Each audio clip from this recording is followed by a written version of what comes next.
حرام. اللہ نے کان اس کے نہیں دیے. سننا ہے تو تلاوت سنیے, نعتیں سنیے, علماء اہل سنت کے عاشقان رسول علماء کے بیان سنیے. اور تیسری چیز زبان. نبی پاک علیہ الصلوۃ والسلام سے ایک بار سوال کیا گیا. ایک صحابی نے پوچھا, حضور آپ مجھ پر سب سے زیادہ کس چیز کا خوف رکھتے ہیں؟ نبی پاک نے اپنی زبان اقدس پکڑ کر فرمایا, اسے. سب سے زیادہ سینسٹیو.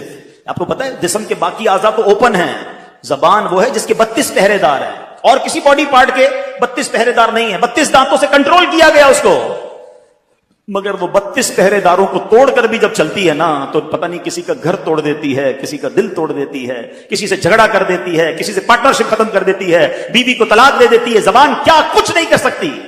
خدا کی قسم یہ نعمت بھی کمال کی ہے. اگر اس نعمت کا صحیح استعمال کر لیا جائے تو بیٹھے بیٹھے نیکیوں کا انبار لگ سکتا ہے. سب مل کر کہیے سبحان اللہ, کہیے الحمدللہ, اللہ اکبر. کتنی دیر لگی؟ 30 سیکنڈ بھی نہیں لگے. بیٹھے بیٹھے کیا کما لیا پتا ہے آپ کو؟ اللہ کے نبی علیہ الصلوۃ والسلام کے سچے وعدے ہیں. جو ایک بار سبحان اللہ کہے جنت میں درخت لگا دیا جاتا ہے.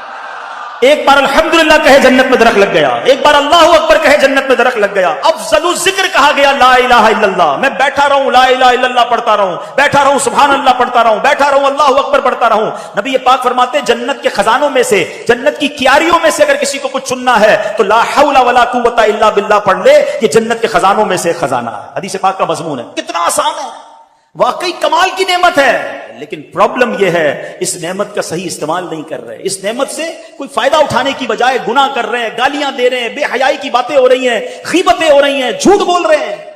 نہ کریں ایسا, مارے جائیں گے. یہ زبان گناہوں کے انبار لگا دیتی ہے. کسی کا دل توڑنے سے پہلے سوچو کہ تلوار کا زخم تو بھر جائے گا, زبان کا زخم نہیں بھرتا ہے. آپ زندگی میں کئی بار بول کر پچھتائے ہوں گے کہ یار کاش چپ رہ جاتا. کبھی خاموش رہ کر نہیں پچھتائے ہوں گے. ہاں بول کر یار کیا یار کیوں بول دیا, دشمنی ہو گئی, رشتہ ٹوٹ گیا, پارٹنرشپ ختم ہو گئی, غصے میں یار نکل گیا زبان سے, تو پہلے سوچتے نا. یہ جو دعوت اسلامی کے ماحول میں بڑا پیارا ایک نعرہ امیر علیہ سنت لگاتے ہیں. کیا نعرہ ہے؟ پہلے تولو بعد میں بولو. یہاں تو احساس ہی نہیں, ہم تو بولنے کے بعد تول رہے ہوتے ہیں. صحیح بولا غلط بولا, پہلے تولنا تھا نا. تو کاش یہ احتیاط نصیب ہو جائے.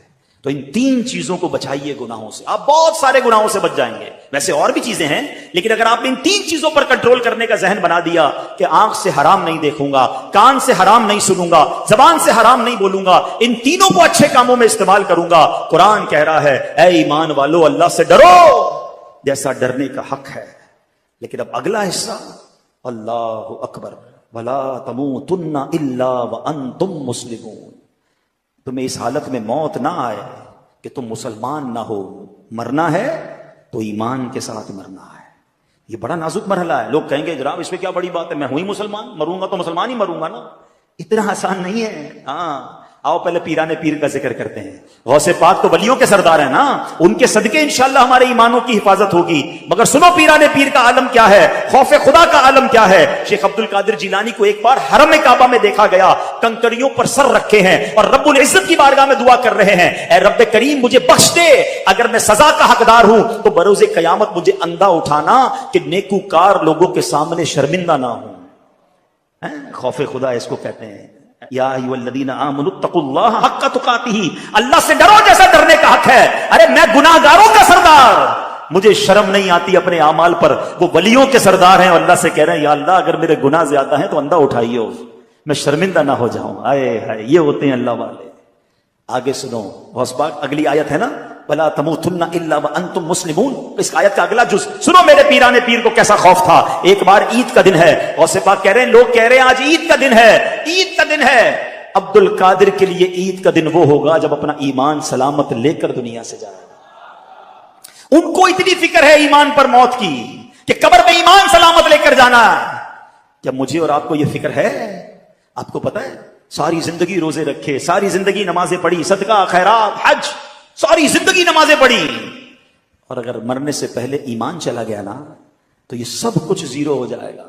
حدیث پاک میں آتا ہے ہر بندہ اس حالت پر اٹھایا جائے گا جس پر مرے گا. اب یہاں 2 باتیں ہیں, ایمان پر مرے گا تو ایمان پر اٹھایا جائے گا, کفر پر مرے گا کفر پر اٹھایا جائے گا. ایمان بھی بچانا ہے. اور ایک اور بات سوچئے, شراب کے نشے میں مرے گا تو نشے میں اٹھایا جائے گا. فلم دیکھتے دیکھتے مرے گا تو کس حالت میں اٹھے گا؟ بدکاری کرتے کرتے مرے گا تو کس حالت میں اٹھے گا؟ جوا کھیلتے کھیلتے مرے گا تو کس حالت میں اٹھے گا؟ سوچئے. آپ کہیں گے نہیں بھائی کیا ٹھیک ہے میں غلط کام کرتا ہوں مگر اس وقت کیسے مروں گا؟ تو آپ میں سے کسی کے پاس اختیار ہے کہ آپ اپنی چوائس سے مر سکتے ہیں کہ ملک الموت آ گیا اور کوئی شراب پی رہے ہیں, نہیں بھائی ابھی نہیں آنا, تھوڑی دیر بعد میں ذرا نشہ اتار لوں. You have time, you have authority. کسی کو پتا ہے میں کب مروں گا؟ آگاہ اپنی موت سے کوئی بشر نہیں, سامان 100 برس کا ہے پل کی خبر نہیں. بھول گئے آپ جہاز میں موت ہوتی ہے. پچھلے دنوں کی بات ہے, ہم جرمنی میں تھے, ہمارے بہت اچھے ساتھی دوست جاننے والے تھے. 35,000 فٹ کی بلندی پہ جہاز میں ان کو ہارٹ اٹیک ہوا, ان کا انتقال ہو گیا. ارے چلو جہاز کو چھوڑو, ہزاروں میٹر سمندر کے نیچے بھی تو موت آئی تھی نا, بھول گئے؟ تھوڑے دنوں پہلے کا ہی واقعہ ہے نا. لاکھوں ڈالر دے کر اس جگہ پہنچے جہاں موت لکھی ہوئی تھی, باپ بیٹا پاکستانی مسلمان. اگر وہ ایمان پر گئے تو اللہ ان کی مغفرت فرمائے, گناہ معاف فرمائے, ہم دعا کرتے ہیں ان کے لیے. لیکن سوچو ادھر بھی موت آ سکتی ہے. کتنی پلاننگز تھی ان کی کہ یہ دیکھیں گے وہ دیکھیں گے, ویڈیو بنائیں گے. غالباً والد کی برتھ ڈے تھی, وہ برتھ ڈے پر اپنے بیٹے کو لے کر گیا. اربوں خربوں پتی خاندان ہے. یہ سب واقعات بتا رہے ہیں کہ موت کبھی بھی اور کہیں بھی آ سکتی ہے. حضرت سلیمان کے دور کا واقعہ ہے نا. ایک شخص حضرت سلیمان کے پاس بیٹھا تھا, ملک الموت آئے اور اس کو بڑا گھور کے دیکھ رہے تھے. تو جب چلے گئے ملک الموت تو حضرت سلیمان کا وہ دوست تھا, جاننے والا تھا, کہتا حضرت یہ کون تھے جو مجھے بڑا گھور کے دیکھ رہے تھے؟ کہا یہ ملک الموت تھے, روح قبض کرنے والا فرشتہ آیا تھا. کہا حضرت لگتا ہے میرا ٹائم قریب آنے والا ہے, اتنا گھور کے دیکھ رہے تھے. آپ کی تو ہواؤں پر حکومت ہے, آپ جلدی سے ہوا کو حکم دے مجھے یہاں سے ہندوستان لے جائے. اب غالباً مصر تھا وہ. حضرت سلیمان نے ہوا کو کہا اس بندے کو ہندوستان لے جاؤ, ہند لے جاؤ. تھوڑے دنوں بعد ملک الموت آئے تو حضرت سلیمان نے پوچھا اے ملک الموت, اے روح قبض کرنے والے فرشتے, تھوڑے دنوں پہلے تم آئے تھے, میرا ایک دوست بیٹھا تھا, بڑا تم اسے غور سے دیکھ رہے تھے, ماجرا کیا تھا؟ کہا حضرت میں یہ سوچ رہا تھا, ملک الموت کہتے ہیں کہ میرے پاس یہ لکھا ہوا ہے کہ تھوڑی دیر بعد اس کی روح ہند میں قبض کرنی ہے, بندہ آپ کے پاس بیٹھا ہے. بات آئی سمجھ؟ اس کو پہنچنا تھا وہاں پر. اس نے خود کہا حضرت سلیمان سے کہ حضور آپ ہوا کو حکم دیں کہ مجھے ہند پہنچایا جائے. وہیں پہنچیں گے میں اور آپ, اللہ کرے مدینے پہنچے. یا اللہ سخی کے در پر آئے ہیں, ہمیں مدینے کے سوا کہیں موت نہ دینا. جب آخری وقت آ جائے مولا مدینے بلا لینا. سبز گنبد کے جلوے ہوں, آقا کا جلوہ ہو, ایمان اور عافیت پر کلمہ پڑھ کے مدینے میں موت نصیب ہو جائے. خدا کی قسم خوش نصیب ہے جو مدینے میں مرتا ہے. نبی پاک نے فرمایا تم میں سے جس سے ہو سکے وہ مدینے میں مرے, کہ جو مدینے میں مرے گا میں اس کی شفاعت کروں گا. میرے پیارے اسلام میں 2 ٹارگٹ اب لے لو آج. ایک تو ایمان پر مرنا ہے اور برا خاتمہ نہ ہو, گناہوں کے دوران نہیں مرنا ہے. اب وہ بندہ سوچے جو شراب پیتا ہے کہ شراب پیتے پیتے مر تو سکتا ہوں نا. جو بدکاری کرتا ہے وہ سوچے بدکاری کرتے کرتے مر تو سکتا ہوں نا. جوا کھیلنے والا سوچے کہ جوا کھیلتے کھیلتے مر سکتا ہوں. چوری کرنے والا سوچے کہ کسی کا گھر لوٹ رہا ہوں, کسی کی جیب کاٹ رہا ہوں, کسی کو پستول دکھا کے موبائل چھین رہا ہوں, اسی وقت مر گیا. تو آقا نے فرمایا جس حالت میں مرے گا اسی حالت میں اٹھائے. کیا منہ دکھاؤں گا اللہ کو؟ اللہ کی نافرمانی کرتے کرتے مروں, ماں باپ کو ستاتے ستاتے مر گیا تو کیا ہوا؟ کیا ہوگا سوچو. بھائی بہنوں کے ساتھ زیادتی, اپنی بہنوں کی وراثت پر قبضہ کر کے مر گیا تو کیا اللہ کو منہ دکھاؤں گا؟ مرنا ہے یاد رکھنا, مگر بری موت نہیں مرنا ہے. اب مجھے بتاؤ تمنا سب کی کیا ہے؟ کہ نماز میں موت آ جائے, سجدے میں موت آ جائے, قرآن پڑھتے پڑھتے موت آ جائے, کلمہ پڑھتے پڑھتے موت آ جائے, مسجد میں موت آ جائے, ہے نا تمنا. اب میں آپ سے سوال کرتا ہوں, سچی اپنے دل سے سچا جواب دینا. بتاؤ کس کا چانس زیادہ ہے اچھی موت کا؟ اس کا کہ جو ایک وقت کی نماز نہیں پڑھتا, جو بے حیائی کے کام کرتا ہے, جو دوستوں کے ساتھ بیٹھ کر غیبتیں کرتا ہے, فلمیں ڈرامے گانے باجے دیکھتا اور سنتا ہے, جو شراب کی محفلوں میں تاش کی محفلوں میں بیٹھتا ہے, اس کو موت آئے گی تو کیا اس کو سجدے والی قرآن والی تلاوت والی موت آئے گی؟ یا سچ بتاؤ اس کا چانس زیادہ ہے جو 5 وقت با جماعت مسجد میں نماز پڑھتا ہے, روز تلاوت قرآن کرتا ہے, 313 بار کم از کم روزانہ درود پاک پڑھتا ہے, اپنے ماں باپ سے جب ملتا ہے ان کے ہاتھ چومتا ہے, مسلمانوں کو نیکی کی دعوت دیتا ہے, کبھی درس میں بیٹھتا ہے, کبھی اجتماع میں جاتا ہے, کبھی مدنی مذاکرے میں جاتا ہے, کبھی مدنی قافلے میں جاتا ہے. ارے موت تو سب کو آنی ہے. دل سے اپنے دل پہ ہاتھ رکھ کے بتاؤ کس کا چانس زیادہ ہے کہ انشاءاللہ جس کی اچھی موت آئے گی؟ یقیناً اس کی آئے گی جو روزانہ اچھے کام کر رہا ہو. میں سچ بتاؤں, عقل مند وہ ہے, وہ کام چھوڑ دو جس حالت میں مرنا نہیں چاہتے، کیونکہ اگر اس حالت میں مر گئے نا تو واقعی مارے جائیں گے۔ اللہ مجھے اور آپ کو اچھے کاموں میں لگا دے، نیکی کے کاموں میں لگا دے، ہمارا جینا مرنا نیکی کے کام بن جائے، ہم کاروبار بھی کریں تو حلال کمائیں، روزگار میں بھی جائیں اللہ کی رضا والے کام کریں، ادھر بھی دکان پر نماز کا ٹائم ہو تو نماز پڑھیں، بدنگاہی سے ادھر بھی بچیں، موقع ملے تو نیکی کی دعوت دیتے رہے، تاکہ کبھی بھی اگر ملک الموت آ جائے، کبھی بھی مجھے موت آ جائے تو اچھا کام کرتے کرتے اللہ رسول کی باتیں کرتے کرتے دنیا سے جاؤں۔ کاش یہ بات ہمیں نصیب ہو جائے کہ میں سو جاؤں یا مصطفیٰ کہتے کہتے، میں سو جاؤں یا مصطفیٰ کہتے کہتے، اور پھر کھلے آنکھ صلی اللہ کہتے کہتے۔ تو ایک ٹارگٹ یہ لینا ہے کہ برے کام چھوڑ دیں جس حالت میں مرنا نہیں چاہتے، مرنا اچھی حالت میں ہے۔ اور دوسرا ٹارگٹ کیا ہے؟ ایمان سلامت لے کر جانا ہے۔ سیدی اعلیٰ حضرت فرماتے ہیں کہ جس کو زندگی میں سلب ایمان کا خوف نہ ہو، یعنی جس کو یہ خوف نہیں ہے نا کہ میرا ایمان چھن سکتا ہے، مرتے وقت اس کا ایمان سلب ہونے کا اندیشہ ہے، ڈر ہے کہ اس کا ایمان سلب کر لیا جائے۔ اے میرے پیارے اسلام بھائیوں، ایمان کی جو ڈاکو ہے نا وہ گھوم رہے ہیں۔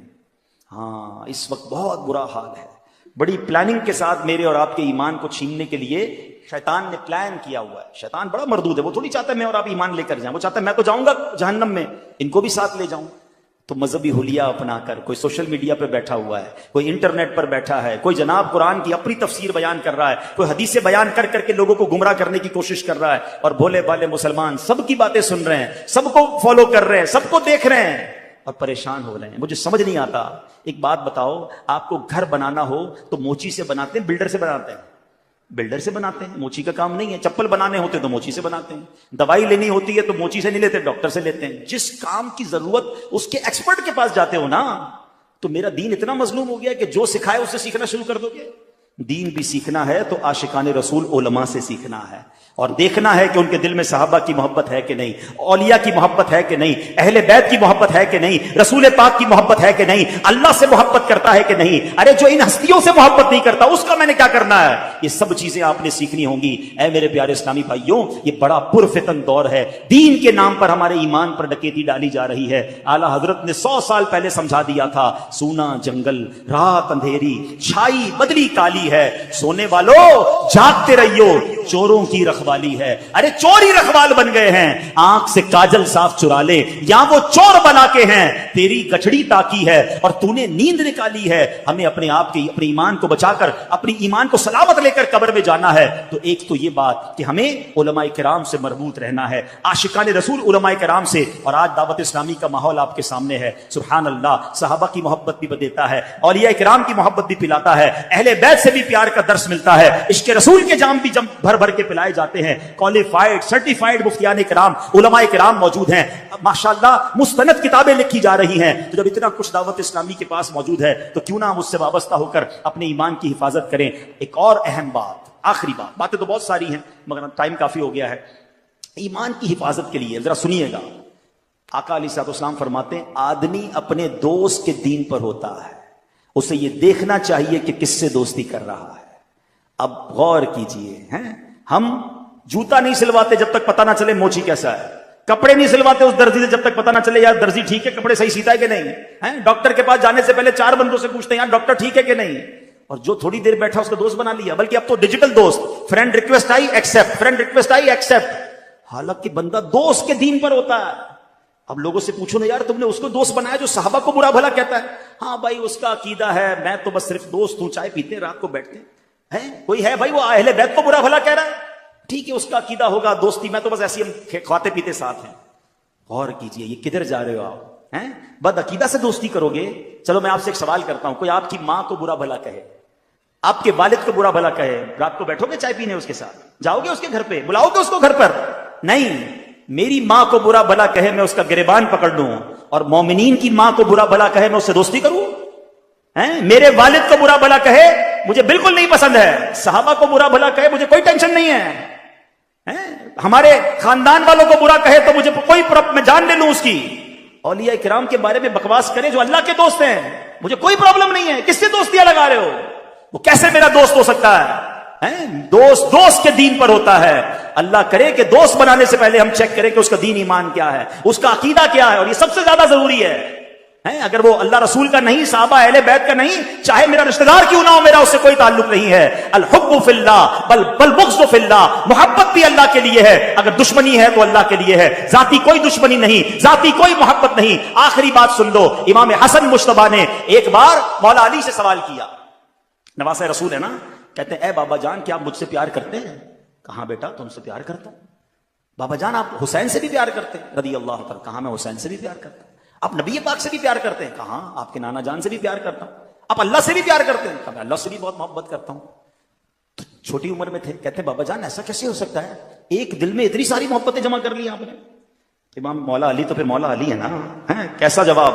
آقا فرماتے میں علم کا شہر ہوں، علی اس کا دروازہ ہے.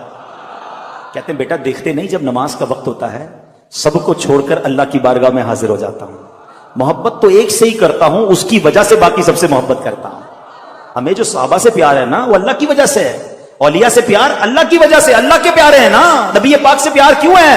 وہ اللہ کے محبوب ہے. تو سبحان اللہ، اصل محبت اللہ سے ہے اور اللہ کی رضا کے لیے باقی سب سے محبت ہے. سخی عبد الوہاب شاہ ہمارے رشتہ دار نہیں ہیں، میں کراچی سے چل کر آیا، پتہ نہیں پاکستان کے کس کس حصے سے لوگ یہ آئے ہیں، ہماری کوئی ان سے رشتہ داری نہیں ہے، مگر اس لیے پیار ہے کہ یہ اللہ والے ہیں، اللہ ان سے پیار کرتا ہے، یہ اللہ کے دوست ہے. ہماری محبتیں بھی اللہ کے لیے ہیں، اور ہماری اگر کسی سے دشمنی ہے، دوری ہے، تو وہ بھی اللہ کے لیے ہے. تو اللہ کا دشمن ہے میرا دوست کیسے بن سکتا ہے؟ تو نبیوں کا دشمن ہے وہ میرا رشتہ دار کیسے بن سکتا ہے؟ تو ولیوں اور صحابہ کو برا بھلا کہتا ہے، وہ ہماری محفل میں نہیں آ سکتا.